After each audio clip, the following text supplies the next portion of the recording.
Estimados participantes, bienvenidos a una sesión más del curso de Derecho de la Construcción. En esta sesión tenemos el grato honor de contar con la presencia virtual de la doctora María Fernanda Rivero, quien nos va a exponer el tema de arbitraje para la construcción.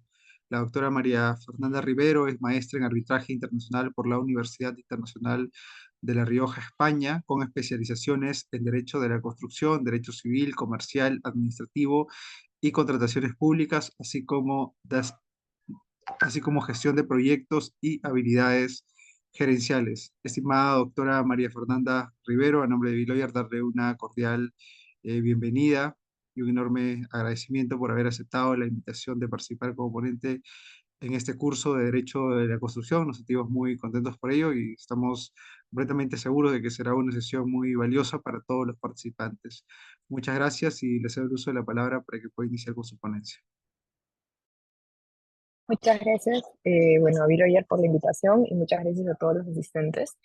Mientras proyecto mi pantalla, voy a hacer una breve presentación de qué es lo que vamos a tratar el día de hoy, ¿no? Una disculpa también por la voz, estoy un poco afónica, pero bueno, el cambio de clima que nos tiene así en la incertidumbre de qué ponerse y qué no. Entonces, ¿me confirman por favor cuando se comience a ver la BPT? Sí se ve, ¿verdad? Sí, Ya, perfecto. Entonces, voy a mover esto un poquito aquí. Y ahora sí. Voy a poner el chat acá por si alguno de ustedes desea intervenir y siéntanse libres de poder levantar la mano en cualquier momento por cualquier duda que tengan sobre el tema que vamos a tocar, ¿no? Como va a ser una hora, voy a tratar de ser breve pero concisa, pues las principales controversias que suelen someterse a arbitraje en temas de construcción, ¿ya? Vamos a tocar un poco de lo que es arbitrajes en materia de contratación pública, específicamente bajo la ley de contrataciones con el Estado, aprovechando también que se viene, o bueno, hay una voceada de que va a haber una modificación de la ley de contrataciones con el Estado, bueno, una nueva ley de contrataciones con el Estado, y también un poquito de lo que nos dice el Código Civil, que de todas maneras es complementario a la ley de contrataciones con el Estado o se aplica de forma exclusiva en contratos privados, ¿ya? Entonces, primero, ¿qué es el arbitraje? ¿Qué creen ustedes que es el arbitraje? Me encantaría que ustedes pues participen, porque así hacemos la clase más dinámica. Entiendo que ustedes me están siguiendo y así pues todos nos llevamos una retroalimentación interesante, tanto ustedes de mí como yo de ustedes, ¿no? Entonces, ¿qué creen ustedes que es el arbitraje? ¿No hay manitos levantadas? ¿O pueden escribir en el chat? Básicamente, el arbitraje es un mecanismo de solución de controversias, ¿ya? Que se acerca bastante a la naturaleza conflictiva que tiene ese tipo de contratos que esos contratos de construcción, ¿no? Mucho más cerca de cómo es que se llevan este tipo de contratos o cómo es que se pueden solucionar ese tipo de conflictos es el Dispute Board o Dispute Adjudication Board, como quieran decirle, o la Junta de Resolución de Disputas.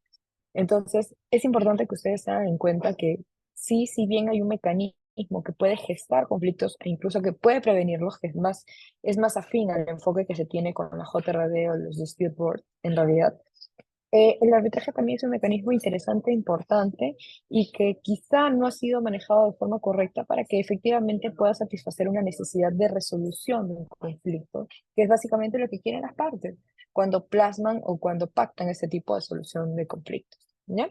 Es importante entender esto. El arbitraje es un mecanismo de solución de conflictos. Mecanismo alternativo, quizá, ¿no? Porque muchos dicen que en realidad por defecto debe ser el Poder Judicial, pero independientemente si es alternativo o no, es un mecanismo.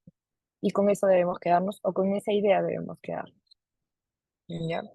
Ahora, el arbitraje, ¿ya? Si están familiarizados o no con el arbitraje, sí me gustaría hacer una suerte de precisión con cómo es que se llega a este centro del arbitraje que está rodeado, por así decirlo, y he querido plasmarlo acá, por un conjunto sí, rodeado por una pared de piedra que no impide que cualquier parte pueda solucionar sus controversias en arbitraje, ¿ya?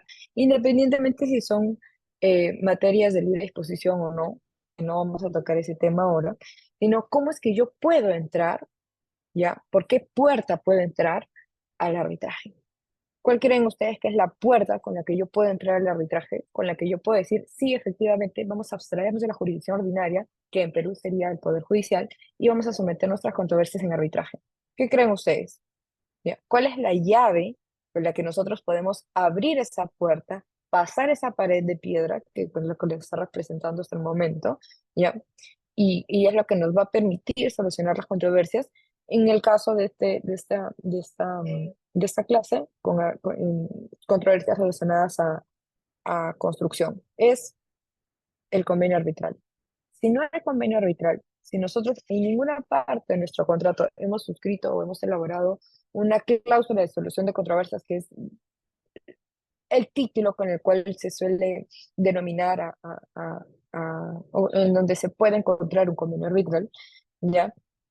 Si no lo han suscrito, entonces no puedo solucionar mis controversias en arbitraje, ¿ya? En general.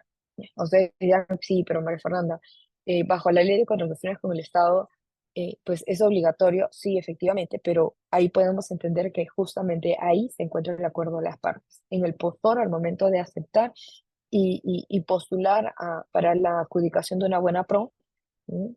Y pues cuando sale ganador, pues firma un contrato en donde se establece una cláusula de solución de controversias, independientemente que ya está dispuesto por ley.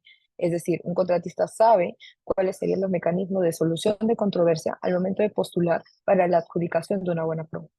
Entonces, sí es importante conocer eso, porque si ustedes dicen no, que es obligatorio, que es facultativo, que la ley me lo dice, independientemente de eso, hay una voluntad. Es decir, nadie le dice al contratista que contrate o no contrate.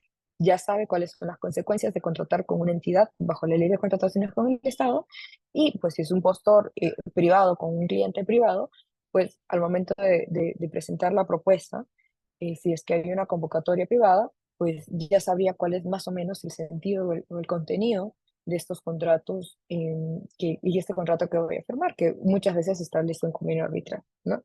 Ahora, eso es en blanco y negro, ¿no?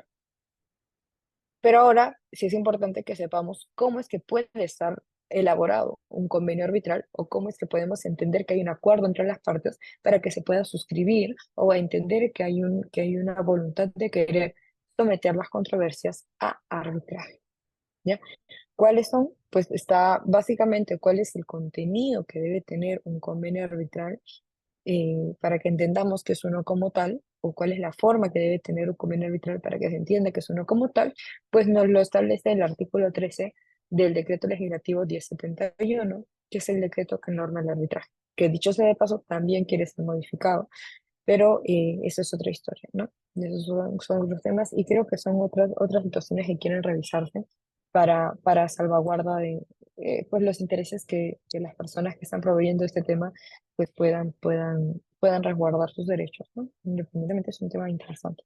Entonces, este artículo 13 tiene 7 incisos que establece más o menos cómo es que debería entenderse que hay una voluntad de querer someter a arbitraje una controversia. ¿Ya? En resumen, ya, porque no es el artículo 13, ustedes lo pueden leer, me entran Decreto Legislativo 1071, Ley de Arbitraje de Perú, van a encontrar el artículo 13 y lo pueden leer. Pero de esto, básicamente, un resumen de lo que establece el artículo 13 sobre el contenido y forma del convenio arbitral, ya dice que nosotros podemos pactar todas o ciertas controversias dentro de ese convenio arbitral. ¿Qué quiere decir? Que, por ejemplo, yo tengo un contrato de construcción, ese contrato de construcción eh, eh, pues tiene una cláusula de solución de controversias que puede tener ese título o puede, por ejemplo, señalar que es un convenio arbitral de forma expresa, ¿no? Porque una cláusula de solución de controversias no necesariamente va a contener un convenio arbitral, sino una cláusula de solución de controversias es el título con el cual las partes han establecido que van a solucionar sus controversias. Por ejemplo, hay cláusulas de solución de controversias que no establecen convenio arbitral, sino dicen la conciliación va a realizarse en la ciudad de Lima, pese a que una de las partes tiene una ciudad, tiene un domicilio en otra parte, ¿no? O se va a extraer de su domicilio para que las cláusulas, la solución de controversias sea solucionada por los juzgados de Lima. Es una cláusula de solución de controversias, sí, pero no es un convenio arbitral, ¿ya? Entonces, un convenio arbitral puede estar contenido en una cláusula de solución de controversias y para eso hay que hacer una lectura detallada. Entonces, imaginemos que esta cláusula de solución de controversias contiene un convenio arbitral. Este convenio arbitral va a establecer y va a regular lo que las partes así decidan, principalmente bajo los intereses del cliente, ¿no? Porque el cliente es quien redacta y pues con el contratista es con quien se negocia finalmente cómo es que se va cuál va a ser la versión final de ese contrato. Entonces las partes pueden decir, ok, vamos a ejecutar, no sé, una obra y de esta obra, pues todas las controversias que surjan de la interpretación, ejecución, resolución, anulación, cumplimiento de obligaciones, liquidación, pues van a ser sometidas a arbitraje. O de repente las partes pueden decidir y van a señalar que, imaginemos que estamos en un contrato netamente privado, ¿ya? Y decimos, y las partes dicen, en esta convenio arbitral, pues las partes aceptan, se comprometen a solucionar las controversias del contrato derivadas a interpretación del contrato. Perfecto. Entonces, cuando surjan controversias respecto a la interpretación del contrato, solo esas van a ser sometidas a arbitraje. Es decir, las partes deben establecer de forma expresa qué es lo que no quiere o qué es lo que quieren que sea sometido a arbitraje, ¿ya? Entonces, o cualquier controversia relacionada con el contrato, con la ejecución, con el cumplimiento, con las obligaciones, derechos, deberes, etcétera, ¿ya? Entonces, las partes pueden establecer qué se va a someter a controversia y qué no, sí, ¿ya? Ahora, bajo ley, también se establece bajo la ley de contrataciones, se establece qué controversias pueden ser sometidas a arbitraje y qué controversias no deben ser sometidas a arbitraje.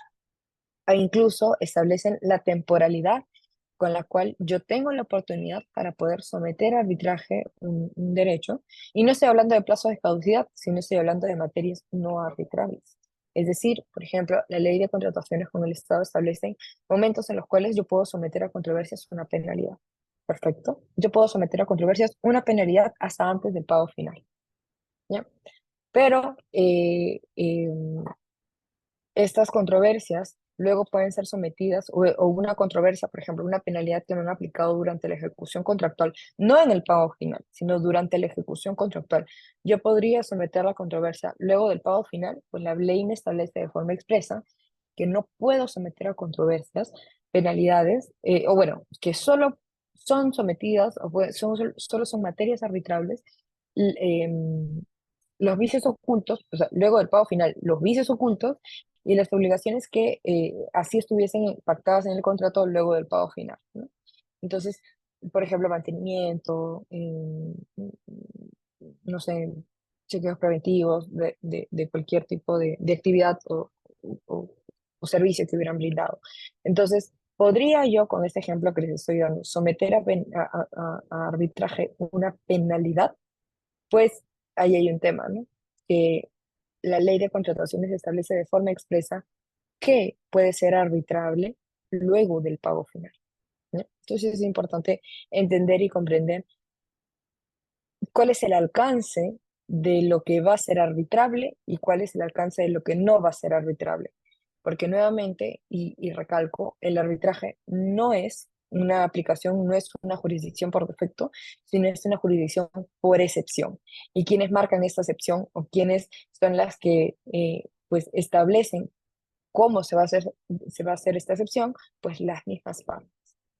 Entonces es importante tener en cuenta este tema porque no por el hecho de tener un convenio arbitral puedo someter a controversia absolutamente cualquier discusión que se tenga con alguna de las partes, sino solo lo que en el contrato señale y solo el alcance que el contrato o el convenio arbitral establezca. ¿Ya?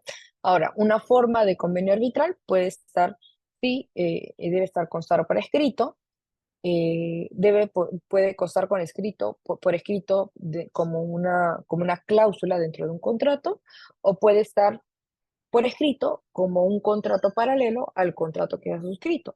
Quiere decir que este contrato puede tener forma de cláusula o puede tener forma de contrato. Es simplemente la forma, ¿ya?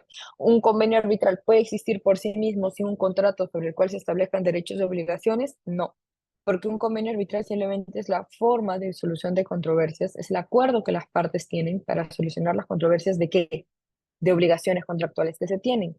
Y estas obligaciones contractuales que se tienen, ¿en dónde están establecidas? En un contrato comercial. Y si es un contrato comercial, entonces es sobre esas actividades comerciales en las que pueden surgir controversias. Entonces es importante considerar que un convenio arbitral o una cláusula, ¿ya? Un convenio arbitral como contrato o una cláusula no pueden existir de forma independiente de un contrato. Pero María Fernanda, y los que tienen conocimiento, pero hay un principio, el principio de separabilidad del convenio arbitral, perfecto. Es un principio que blinda al convenio arbitral respecto a las consecuencias que puede tener este contrato sobre el cual se va, sobre el cual se va a solucionar o se va a revisar una controversia. ¿Ya? Pero este principio de separabilidad del convenio arbitral lo que hace es establecer de forma expresa cuáles son las intenciones respecto a las partes de ver o de solucionar esta controversia sobre cualquier aspecto del contrato, incluyendo la nulidad del mismo.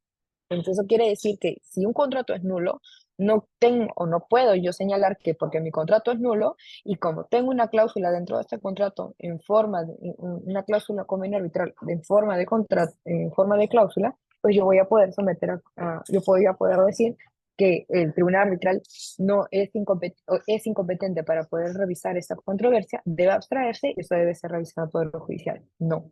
Es decir, las consecuencias del contrato sobre el cual donde se establecen los derechos y obligaciones de las partes sobre una determinada actividad comercial, no va a afectar al convenio arbitral, a menos que se demuestre quizá que ese convenio arbitral ha sido suscrito, no sé, por una de las partes, que no hay quizá una manifestación expresa de voluntad para querer abstraerse de la jurisdicción ordinaria y querer someterla a arbitraje, o que quizá este convenio arbitral pues tenga indicios pues vicios de manifestación de voluntad, que eso sí podría revisarse y eso sí podría verse, pero ese es otro tema.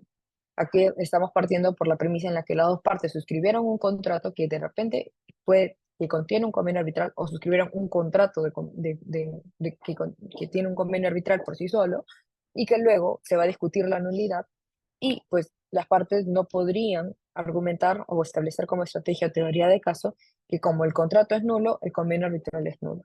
No. ¿No? Entonces, dentro de este deberá constar por escrito que nos establece el artículo 13 de la ley de arbitraje, existen diferentes acepciones sobre cómo se debe interpretar que consta por escrito. La primera es que quede constancia en cualquier forma, ¿ya? Lo más fácil, es decir, yo tengo un contrato que tiene una cláusula arbitral dentro de este contrato y yo puedo advertir que sí queda constancia del contenido. De cualquier forma, sí, porque está expreso, ¿no?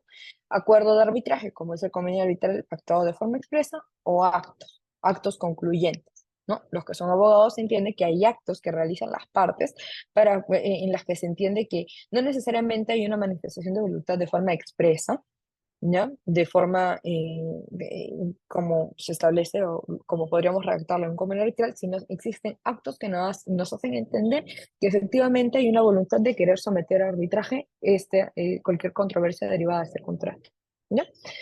Por ejemplo, imaginemos que somos comerciantes y a ver quiénes están aquí, como para que se animen, porque sí sería importante que todos podamos participar, porque eso genera un debate interesante, ¿ya? Entonces, imaginemos que está aquí Joana, ¿ya? Entonces, Joana y yo somos comerciantes y Joana tiene productos que a mí me interesan, ¿no?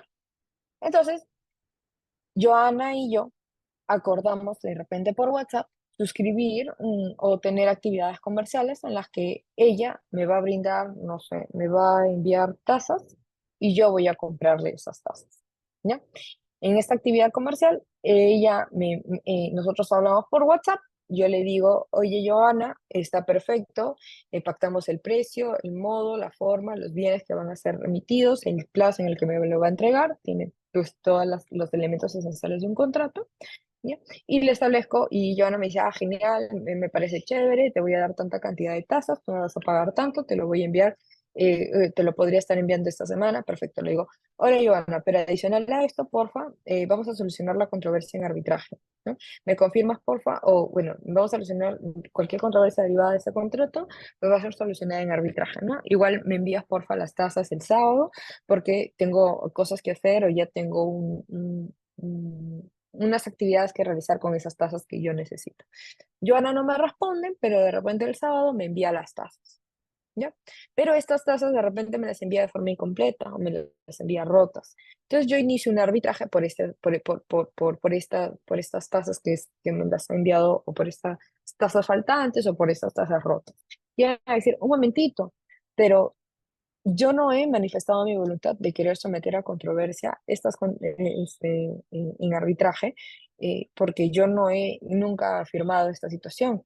Sí, pero Joana sabía que cuando, en qué momento lo quería y que justamente esta suerte de acción que ella estaba realizando conllevaba una interpretación de la aceptación de lo que yo le había dicho. ¿Por qué? Porque yo le decía, Joana, por favor, vamos a solucionar las controversias en este tema, el plazo para que me entregues es esto, la cantidad de tasas que tienes es esto, y por favor me lo envíes en tal fecha. Perfecto, entonces como ella cumplió y entendió, son actos concluyentes que me llevan a entender que hubo una manifestación de voluntad de querer someter al arbitraje. Ahora, podrá decir ella, no lo vi, no lo leí, pero bueno, el error no genera derecho, ¿no? Se entiende de que si hay una comunicación entre ambas partes, se debe entender en realidad bajo un principio pro arbitris que debe ser resuelto en un arbitraje, a menos que se demuestre algo eh, o lo contrario, ¿no?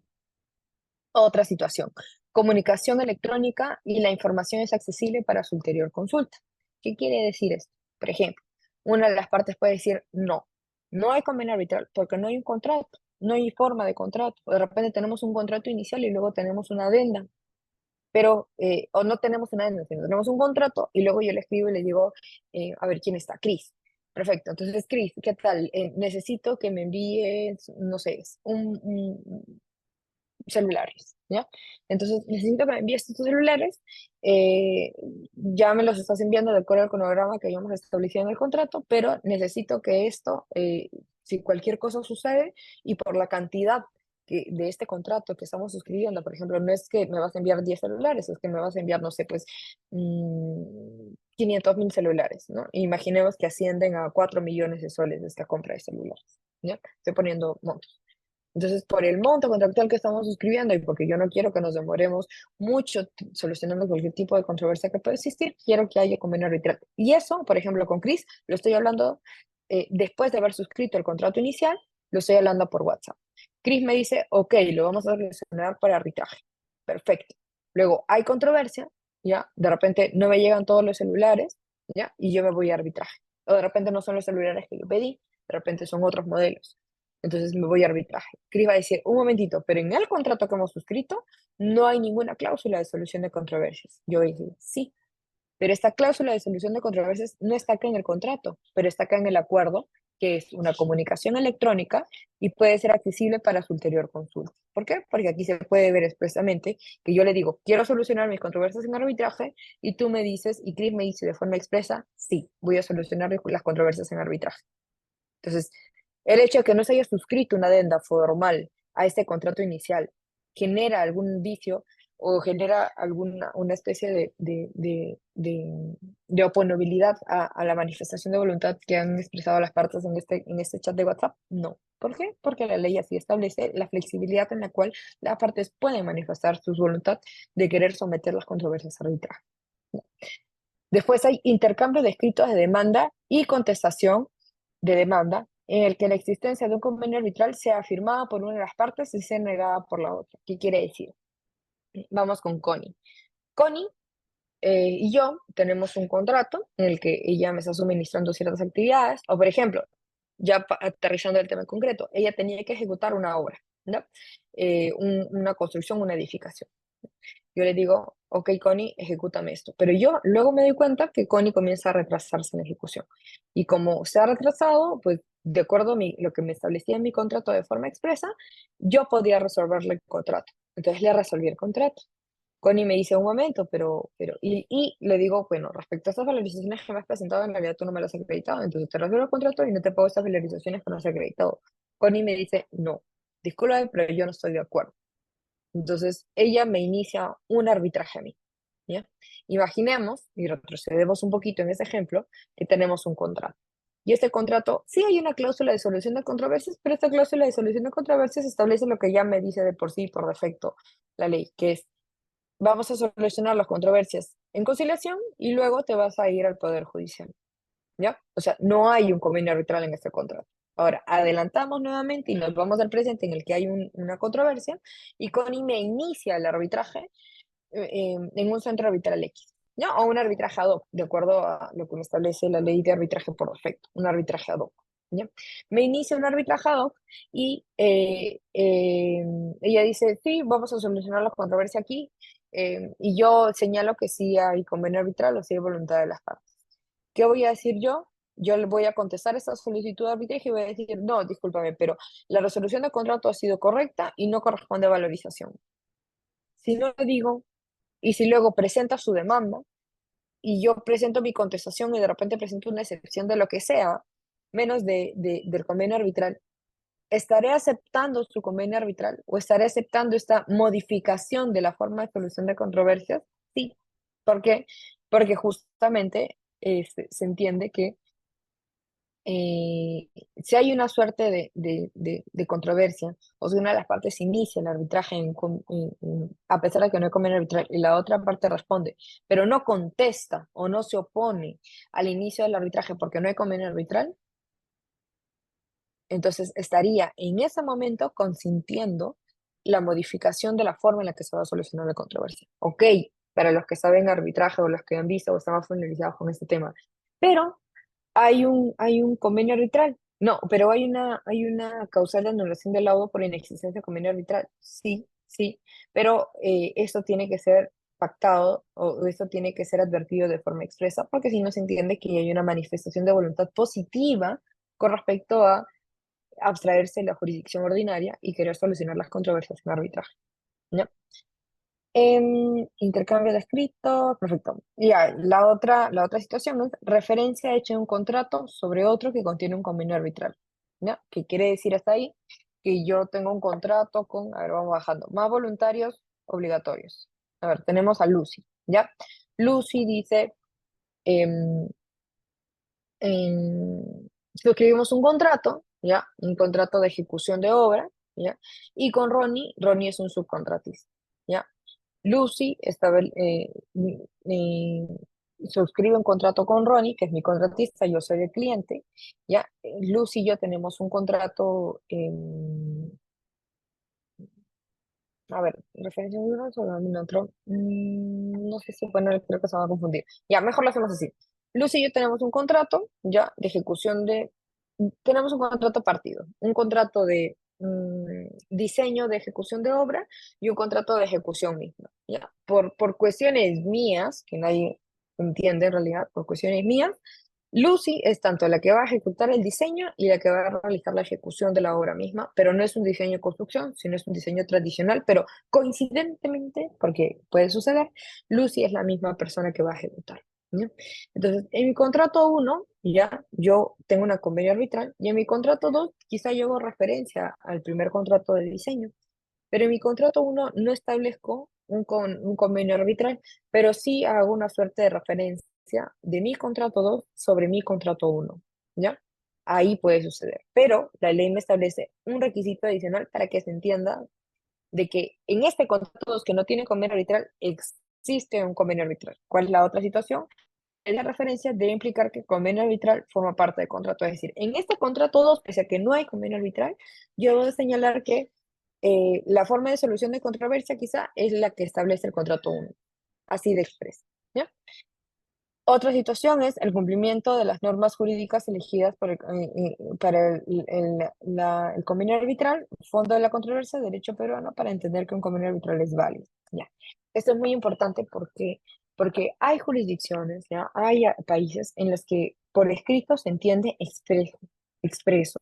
No se entiende aquí pues, de forma tan amplia para poder entender las diversas formas de manifestación de voluntad que tienen las partes, sino hay legislaciones, ¿ya? Que establecen que cualquier modificación o la forma la cláusula, el convenio arbitral debe estar por escrito, ¿ya? Y de repente tiene que cumplir alguna formalidad establecida. Y si yo voy a esta jurisdicción y yo digo, no, existen normas de interpretación de la voluntad que me pueden decir que no son expresas y no puede, a veces pueden ser tácitas, todo lo que quieran.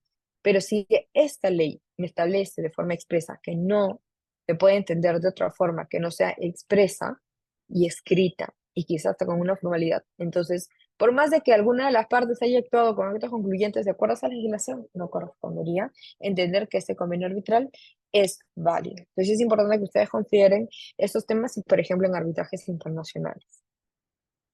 Eh, ¿Y por qué nosotros hacemos esta suerte de precisión de por escrito? O sea, ¿por qué decimos debe constar por escrito y no nos quedamos ahí? Y aparte de lo útil que es poder advertir de qué forma se puede expresar una voluntad para poder para poder entender que las partes quieren someter a arbitraje una controversia, pues, porque Perú ha suscrito la Convención de Nueva York, que es la Convención sobre el reconocimiento y la ejecución de las sentencias arbitrales extranjeras, ¿ya? Y esta sobre el reconocimiento y ejecución de las sentencias arbitrales extranjeras establece de forma expresa en su artículo 2 que cada uno de los estados contratantes reconocerá el acuerdo por escrito conforme al cual las partes se obligan a someter a arbitraje. Dice por escrito de forma expresa. Debo mencionar que esta convención es bastante antigua, ¿ya? Y es que cuando se realizó esta ley de arbitraje peruana, la 1071, se tomó en cuenta que había suscrito la Convención de Nueva York y a efectos de no generar incongruencias sobre el entendimiento de lo que me dice la Convención de Nueva York, que es bastante útil, y lo que debe entenderse en atención a la manifestación de voluntad que tienen las partes, entonces se ha establecido y se ha hecho todo un desarrollo de qué se entiende por escrito, más allá de lo fáctico que es redactar y manifestar de forma expresa, con palabras y quizá formal, una cláusula de solución de controversias. ¿Ya? Ahora vamos al tema que nos acoge el día de hoy, que es controversias recurrentes en la construcción. ¿Cuáles son las controversias recurrentes en construcción? Hay más, ¿no? Pero ¿cuáles son las reincidentes, las que generalmente les van a venir, las caseritas, por así decirlo? Son ampliaciones de plazo, penalidades, pagos, quizás relacionadas a pagos por mayores gastos generales para ampliaciones de plazo, por ejemplo, pago de valorizaciones, etcétera, ¿ya? Adicionales o variación ya del alcance, resolución de contrato y liquidación de contrato, que es cuando ya hay, pues muchas veces no hay una controversia pendiente, ¿no? En el caso de contrataciones con el Estado. Y para todos los efectos y dado el tiempo que tenemos para poder revisar estos temas, que no vamos a hacerlo, no vamos a poder a realizar todos, ¿ya? Vamos a ver en esta casa, en esta clase, solo resolución de contrato. ¿Por qué? ¿Ya? ¿Por qué no ampliación a penalidades adicionales, liquidación, etcétera? ¿Por qué? Porque resolución de contrato básicamente es la consecuencia de muchas otras controversias. Por ejemplo, hay ampliación de plazo, ¿por qué? Porque se está realizando porque se está incurriendo en un retraso en la ejecución de la obra. Y de repente, tanto en el contrato particular como en contrato bajo la ley de contrataciones con el Estado, se pudieron haber establecido ciertas cláusulas en las cuales se establecía que va a haber una resolución de contrato expresa o una resolución de contrato de pleno derecho cuando se incurra en determinado retraso, ¿ya? Pero un contratista va a decir, ok, no hay un retraso porque estamos gestionando una solicitud de ampliación de plazo. El cliente le va a decir, no te corresponde la ampliación de plazo y por ende estás en retraso y por ende y por consecuencia te vamos a resolver el contrato. Y ahí es cuando se van a controversia y dicen, no corresponde la resolución de contrato por retraso injustificado, porque esta ampliación de plazo debe haber sido conseguida, porque se anotó de forma pertinente en el cuaderno de obra, etcétera, etcétera. ¿No? Por ejemplo, penalidades, lo mismo. Cuando se tienen penalidades y bajo la ley de contrataciones con el Estado se tiene un monto máximo sobre el cual se debe aplicar penalidades y luego de eso la entidad puede resolver el contrato, pues justamente se llega a este máximo de penalidad y se resuelve el contrato, ¿ya? Luego, pagos. A veces existen controversias respecto a los pagos, ¿ya? Sobre valorizaciones, etcétera. Entonces, ahí también pueden conllevar a la resolución de contrato. Adicionales de variación puede generar alguna resolución de contrato con respecto a discrepancias que pueden existir entre las partes y revisar cuál es el perjuicio en la ejecución real que se tiene sobre la ejecución misma de este contrato. Y liquidación, bueno, ustedes puede conllevar o puede devenir de una resolución de contrato, ¿ya? Y esta resolución de contrato puede generar eh, un pago o una liquidación de lo que se haya ejecutado o lo que esté pendiente de ejecutar o amortizar de acuerdo a los adelantos otorgados. Si hay algo que no entienden, me avisan, por favor, levantan la mano para que yo pueda explicarlas, porque quizá no sé si todos están familiarizados con algunos términos técnicos respecto a obras. Entonces, si hay algo que quizá estoy explicando y estoy quizá sobreentendiendo que ya lo entienden, me avisan. ¿Para qué? Para que yo les pueda explicar y sobre eso ya puedan aterrizar un poquito más la información que les estoy dando. Entonces, bajo la ley de contrataciones con el Estado, vamos a revisar la resolución de contrato. ¿Ya? Entonces, cualquiera de las partes, ¿ya? Le estoy utilizando estas dos, ley de contrataciones y un poco de privado. ¿Por qué? Porque es uno de los arbitrajes más masivos que existen aquí en Perú. ¿Ya? Entonces, cualquiera de las partes puede resolver el contrato ¿ya? ¿Por qué? Por caso fortuito o fuerza mayor que imposibilite de manera definitiva la continuación del contrato. Es importante precisar que este caso fortuito o fuerza mayor no debe dificultar, debe imposibilitar, ¿ya? La ejecución del contrato. Porque la dificultad de ejecución de un contrato no necesariamente pues, es una causal reconocida bajo la ley, sino es una causal quizá establecida en el Código Civil, que es excesiva onerosidad de la prestación. ¿Por qué? Porque si hay algo que se vuelve difícil para mí y querer concretizarlo me conlleva a mayores gastos no establecidos y podría generar una reducción en la utilidad que yo tenía prevista, o sea, en la ganancia que yo tenía prevista, pues puede generar, sí, un perjuicio para mí porque habría un desequilibrio económico financiero. Y si hay un desequilibrio económico financiero, pues generas, sí, un perjuicio, sí, pero ese perjuicio, cuando es excesiva onerosidad de la prestación, solo puede ser establecida de acuerdo a lo que me dice el Código Civil o solo puede ser declarada por un juez. Y si nos vamos a la interpretación de lo que nos dice la cuarta disposición complementaria de la ley de arbitraje, donde se entiende juez, se entiende árbitro. Entonces, el Código Civil me dice que yo puedo solicitar la, la, la resolución de contrato por excesiva onerosidad de la prestación, sí, bajo el Código Civil, pero debe ser emitida, aprobada y resuelta o establecida por un árbitro. ¿Ya? No por una persona en particular. No es decir, que yo como parte voy a presentar un procedimiento al contratista, al cliente, y decirle, discúlpame, pero esto genera una dificultad en la ejecución del contrato, es excesiva onerosidad de la prestación y por ende te voy a resolver el contrato. No. ¿Ya?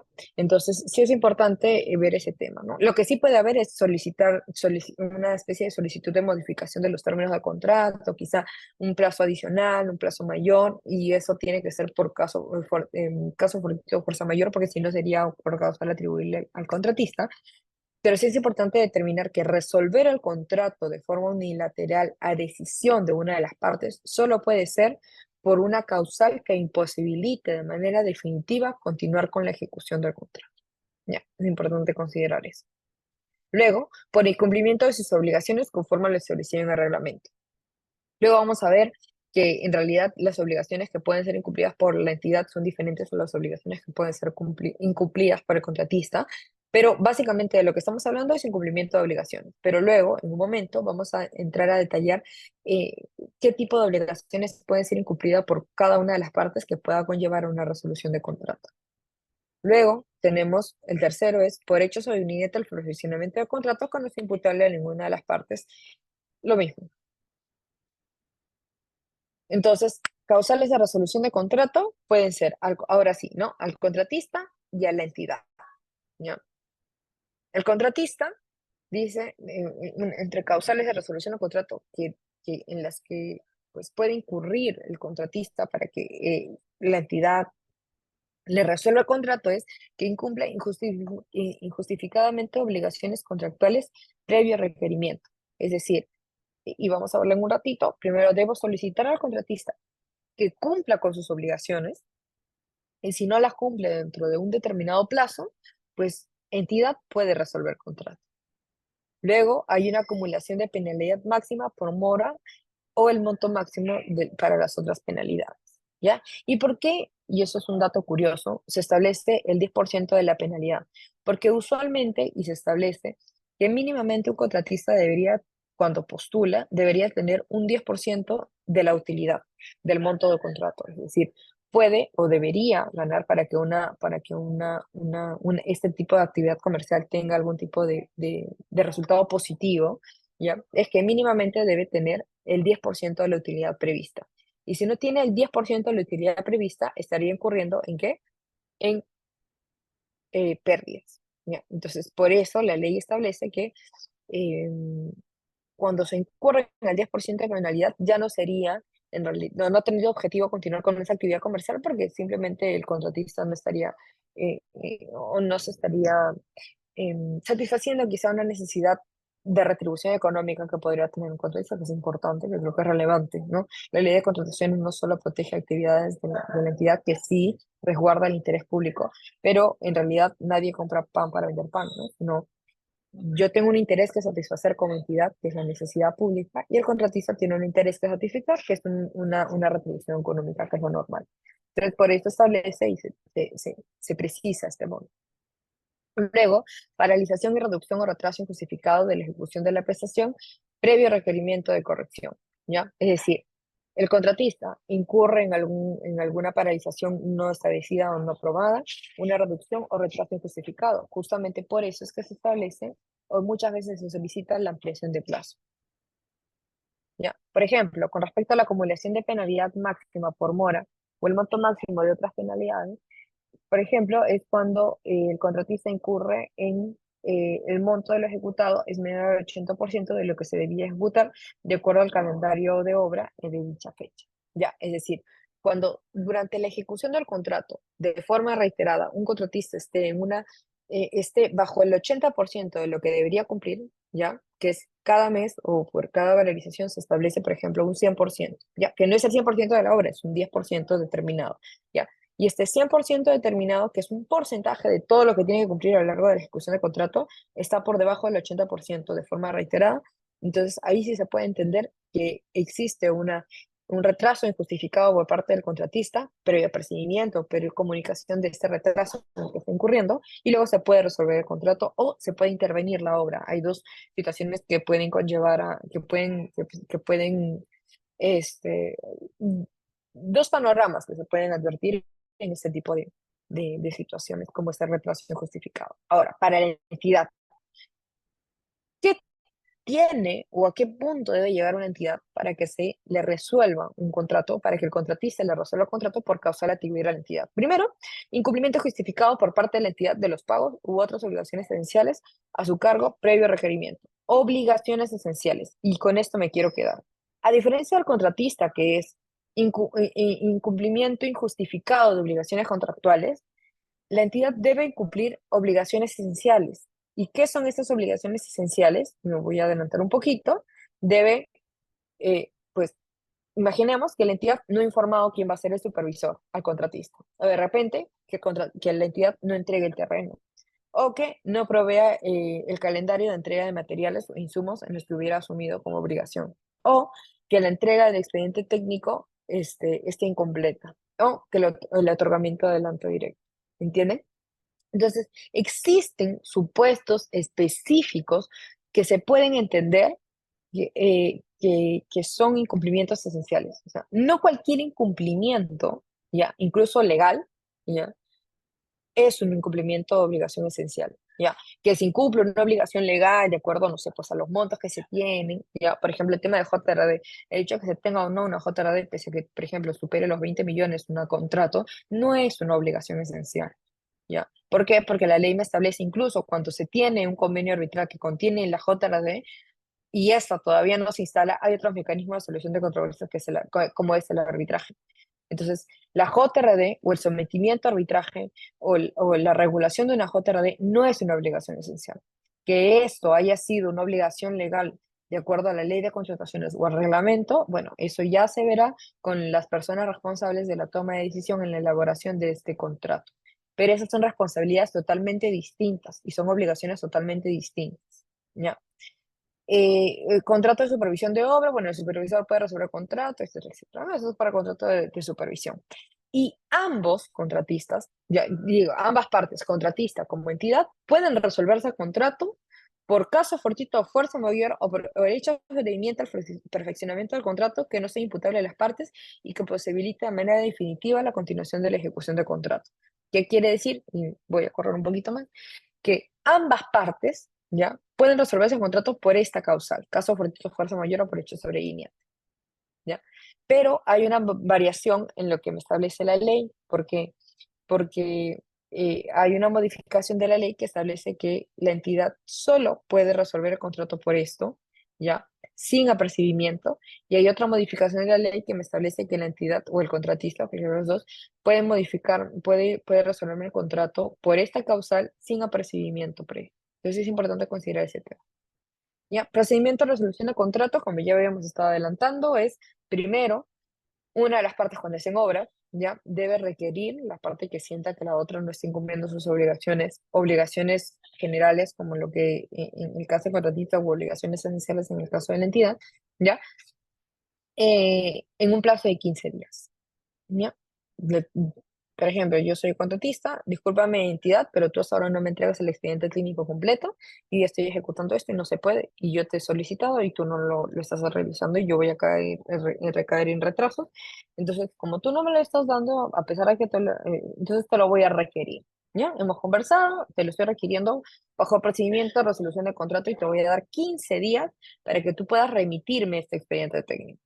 ¿Qué va a hacer, qué va a hacer el contratista, por ejemplo, si es que la entidad no le entrega este expediente clínico completo?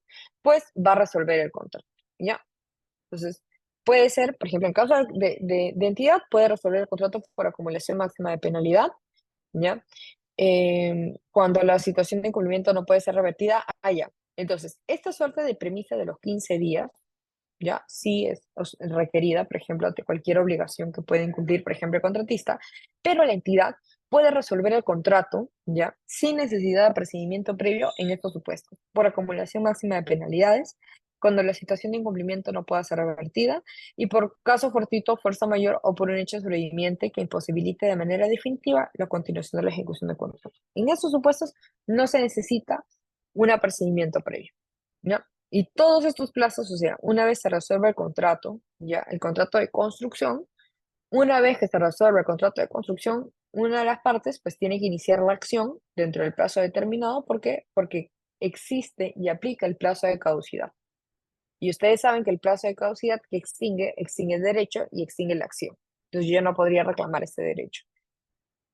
Entonces, el procedimiento, tengo una carta, tengo que establecer de forma expresa en la carta notarial que voy a notificar a la otra parte de resolución del contrato la fecha y la hora de la constatación física e inventariado de los materiales. ¿Por qué? Porque una vez que se realiza la constitución física, se entregan las llaves a la otra parte y se hace el inventario, se establecen cómo se va a dividir todo esto que se ha hecho luego de haber pues terminado esta relación contractual que se tenía. Entonces, la entidad se va a quedar con la obra y el contratista pues va a ser responsable de todos estos materiales inventariados en esta obra y pues tendría que retirarlos, ¿no? Para luego, si es que es de necesidad urgente, pues se convocará al saldo de obra.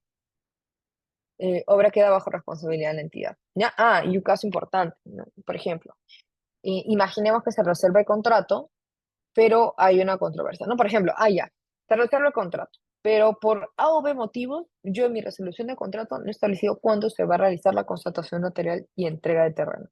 O por A o B motivos, yo no puedo acceder a ese lugar, o no puedo programarlo para 3 días, sino lo voy a programar de acá a 3 meses. Bueno, no importa. Bueno, puede suceder, no, sí importa, pero sucede. Entonces, ¿qué sucede en ese interín respecto a la resolución de contrato que se ha efectuado, la entrega del terreno que se está haciendo y quién va a ser el competente para resolver las controversias? Bueno, en arbitrajes en los que se establezca la JRD, ¿ya? La Junta de Resolución de Disputas va a tener competencia para poder solucionar controversias, incluso respecto a resolución de contrato, siempre y cuando no se haya entregado la obra. Es decir, si todavía tengo planeado la entrega de la obra de acá a 3 meses, por ejemplo, y ya está corriendo el plazo para someter a un mecanismo de solución de controversias, la resolución de contrato, pues tengo que hacerlo y puedo hacerlo ante la JRD, porque la JRD va a tener facultades para poder conocer y resolver controversias hasta la entrega de la obra a la entidad. ¿Ya? Plazo para someter controversias, pues según la ley de contrataciones vigente, tenemos resuelve el contrato, inicia el mecanismo de solución de controversias que corresponda, que puede ser conciliación, ¿ya? Que puede ser arbitraje o puede ser JRD, como ya les había mencionado en su momento. ¿Ya?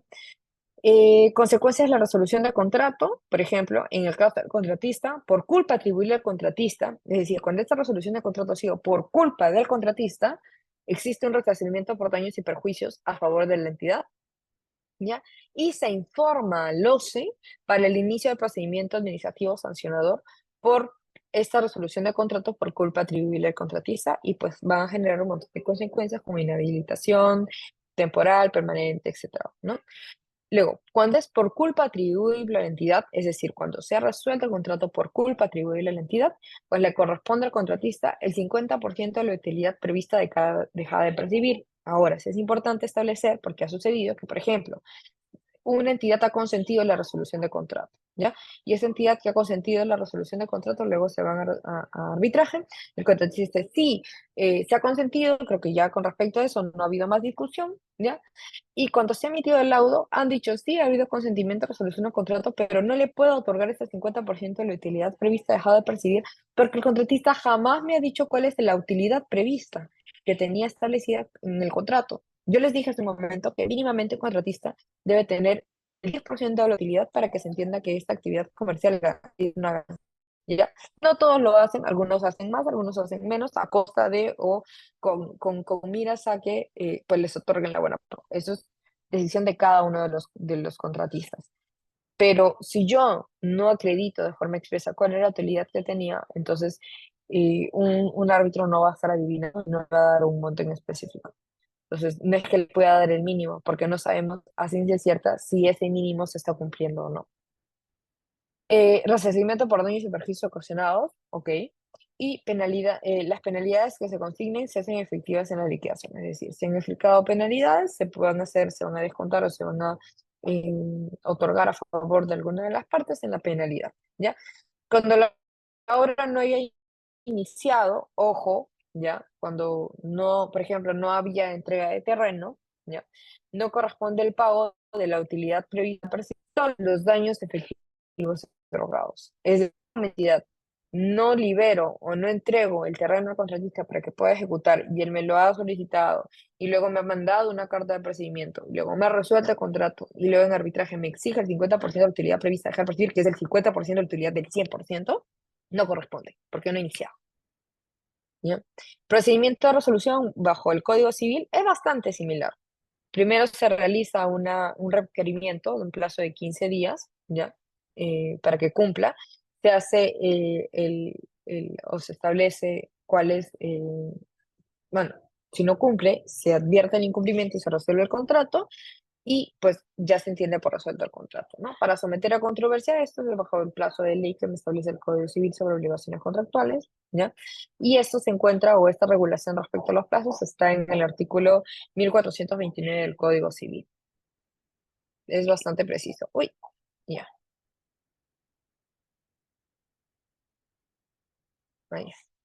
Ahora, consecuencias de la resolución de contrato en contratos civiles, básicamente, pues en ambas partes en realidad es el resarcimiento por daños y perjuicios que se hubiera podido rogar por el incumplimiento de algunas obligaciones de alguna de las partes, ¿ya?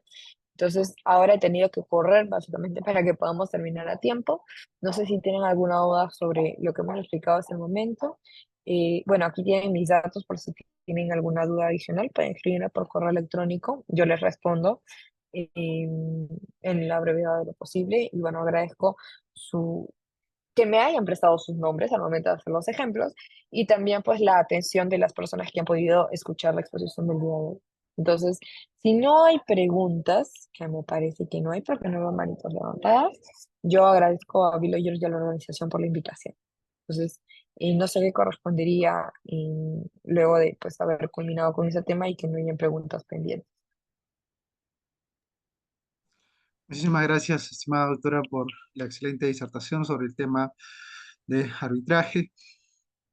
Si alguno de los participantes tiene alguna duda, alguna interrogante, puede levantar su manita con toda confianza, puede dejar su pregunta, su duda en la bandeja de mensajes.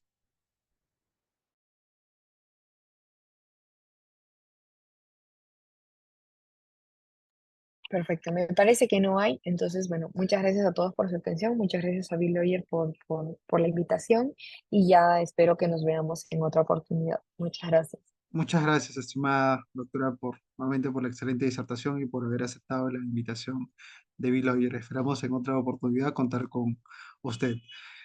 Eh, para nosotros siempre será un gusto, doctora. Muchísimas gracias y que tenga una excelente noche.